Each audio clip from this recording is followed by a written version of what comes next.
Happy evening అండి.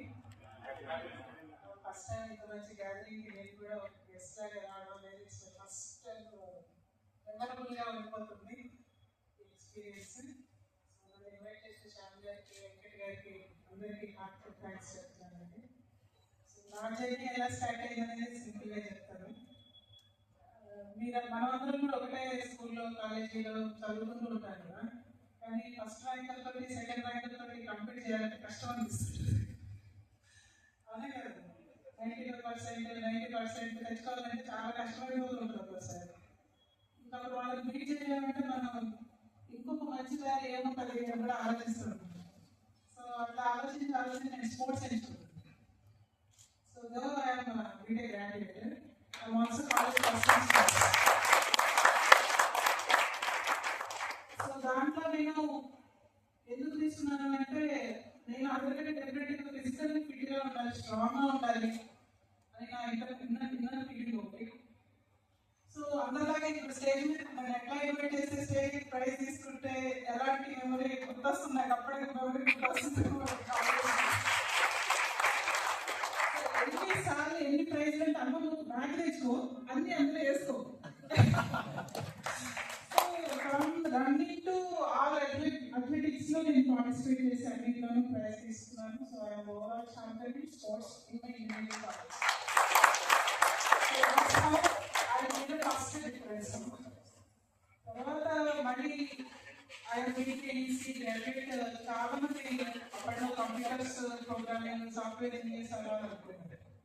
So ఇక్కడ positive negative two sides నేను ఐకాంట్ డెసిషన్ అని చాలా మంది నన్ను ఇప్పటికీ అంటుంటారు. నేను ఏం చేశానంటే నాకు జాబ్ ఇంపార్టెంట్ ఫస్ట్ అనేసి గ్రూప్స్ అండ్ సివిల్స్ ప్లస్ మా డైరెక్ట్ సెలెక్షన్స్ మేడం.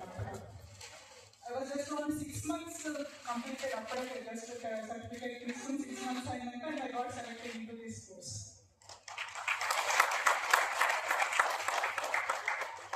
సో అలా కూడా ఒక డిఫరెంట్ డెసిషన్ తీసుకున్నానేమో అని అప్పటి నుంచి మళ్ళీ కూడా మనసులో ఇప్పటికీ గుర్తొస్తూ ఉంటుంది అనమాట. నాన్నగారు కూడా డిపార్ట్మెంటే, is the first motivator for me.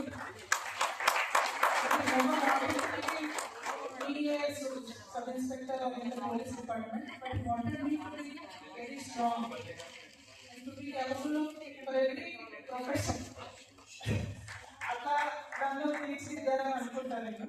So ఆ విధంగా నన్ను గైడ్ చేయబట్టి నేను స్పోర్ట్స్లో ముందుకెళ్ళగలిగాను, అకాడమిక్స్లో ముందుకెళ్ళగలిగాను. But fortunately I got selected in sub inspector. And again the second challenge training. Training is మనం అనుకుంటున్నాం కదండి, రన్నింగ్ జంపులు ఇవి అవి it's very hard to explain, it's very difficult and the situations and timings you can never imagine. I can say ఎందుకంటే I not discouraging అండి, కానీ మనకి determination of mind, committed mind చాలా అవసరం అనమాట. అక్కడ ఒక జాబ్ తెచ్చుకున్నామనే సాటిస్ఫాక్షన్ అనేది ఇప్పటికీ రాదు. ఎందుకంటే till today you are fighting to keep the job. Every day you have to win. And you have to be superiors అనండి, మీ కొలీగ్స్ అనండి, మీ ఫ్రెండ్స్ అనండి. ఎవ్రీ డే ఆ రోజు జాబ్లో మీరు విన్ అయితేనే you can continue in that job. So ఈ police డిపార్ట్మెంట్లో ఎవ్రీ డే ఛాలెంజ్ అంటే అదే అనమాట, ఫస్ట్ ఛాలెంజ్. సో ఇప్పుడు నేను సుశీల కలిసింది 2007లో. I was in the special operations team. We both selected specially for that. ఎందుకంటే నేను engineering background, I have to coding and programming అని చేయగలిగేదని, అలాగే తను నాకు సపోర్ట్గా ఉండేది. సో ఆ కొంచెం స్కిల్ ఏదైతే ఉందో అది మా ఆఫీసర్స్ కొంతవరకు మాకు అవకాశం ఇవ్వడానికి మాకు బెనిఫిట్ అయ్యిందన్నమాట. సో అది ఇచ్చారు, మీరు మమ్మల్ని ప్రోత్సహించారు. కానీ ఎవరు నాలెడ్జ్ షేర్ చేయలేదు. You have to build your own capacity. అక్కడ ఫీల్డ్లో మీరు వర్క్ చేసేదాన్ని బట్టి మీ కెపాసిటీస్లో మీకు ల్యాకినర్స్ ఏమైనా ఉన్నాయంటే you have to build your own capacity, you have to strive for that, you have to read again, you have to train your self again, you have to train your brain again and again. ఆ lesson every day గుర్తు చేసుకోవాల్సిందేనండి. And particularly మేమున్న detection team అయితే it's like task force అంటే every on the course. ఇప్పుడు మీకు ఏదో ఒక emergency న్యూసే వస్తుంటుంది, అన్ని స్పాట్ రీఛార్జ్ అప్పటికప్పుడు డిటెక్షన్ మీద స్ట్రెస్ పెరిగిపోతూ ఉంటుంది అన్నమాట. సో అటువంటి వాటిని కూడా మనము మన ఇమ్మీడియట్ సుపీరియర్స్ ఎంత బాగా దాన్ని క్యాపబుల్ అంటారు స్ట్రాంగ్ గా తీసుకుని డిటెక్ట్ చేయాలని మన మీద ఫోర్స్ చేస్తుంటారు. సో ఆ ఫోర్స్ అబ్జర్వ్ చేసుకోవాలి, ఆ ఛాలెంజ్ తీసుకోవాలి. సో దట్ మనకి ఇన్నర్ స్ట్రెంత్ వస్తుంది. ఆ ఇన్నర్ స్ట్రెంత్ తోటి we both can together make many cases successful అన్నమాట, చాలా సక్సెస్ఫుల్. సో టీవీలోనే మా టీమ్స్ అంటే అందరూ గుర్తుపెట్టుకున్నారు.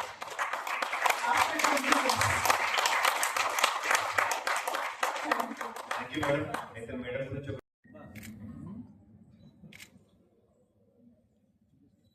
okay, right.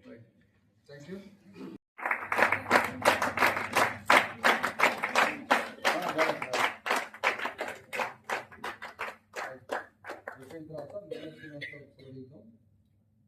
ఎందుకంటే ఆయన Hyderabad inter president and national vice ప్రెసిడెంట్గా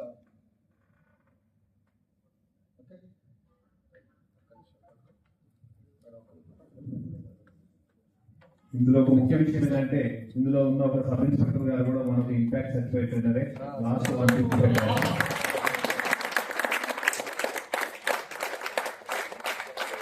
మార్పు ఇదే నాది. ఎందుకంటే ఒక పోలీస్ డిపార్ట్మెంట్ లో ఎంత బిజీగా ఉండి కూడా ప్రతి బ్యాచ్ లో ఒక 4-5 మెంబర్స్ పోలీస్ ఆఫీసర్స్ మనలో ట్రైనింగ్ అవ్వడం జరిగింది.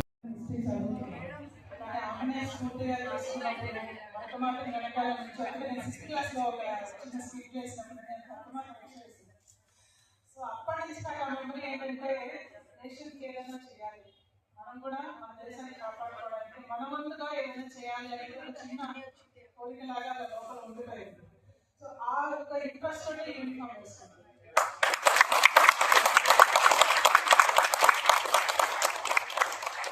సో మళ్ళీ మనం లక్ష్మీబాయిని గుర్తు చేసుకుంటున్నప్పుడు ఆమె పెరిగిన విధానం, ఆమె ట్రైనింగ్ తీసుకున్న విధానం ప్రతిదీ కూడా మనం ఈ రోజుకి అందించుకోవచ్చు. ప్రతి ఒక్క అమ్మాయి కావాలనుకుంటే లక్ష్మీబాయి కావాలి. తను ఎప్పుడు రియాక్ట్ అయిందని తన దేశానికి ఆపద వచ్చినప్పుడు, తన రాజ్యానికి ఆపద వచ్చినప్పుడు ఒక తల్లిగా ఉన్నా కూడాను అన్నింటినీ పక్కన పెట్టి ఒక నాయకురాలిగా సైనికురాలిగా ఉద్యమాన్ని నడిపించింది.